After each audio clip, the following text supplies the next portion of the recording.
Alam mga ka-vlog, dahil nabigyan ko ng pagkain tong aso na to, nakabuntod na sa akin. Gusto lang sumama sa akin. Ayan o, ayaw na akong tigilan. Ito pa, bigyan pa natin.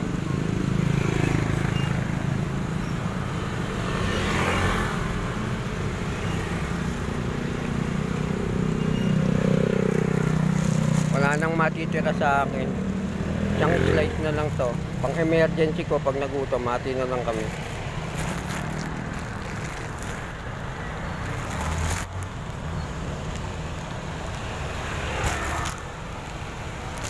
Yan lang mga ka-vlog, like, share, and follow sa mga kawawang aso para matulungan natin to. Hindi natin kakayanin mag-isa to. Ang pagtulong sa mga kawawang aso ay nangangailangan din ng suporta niyo.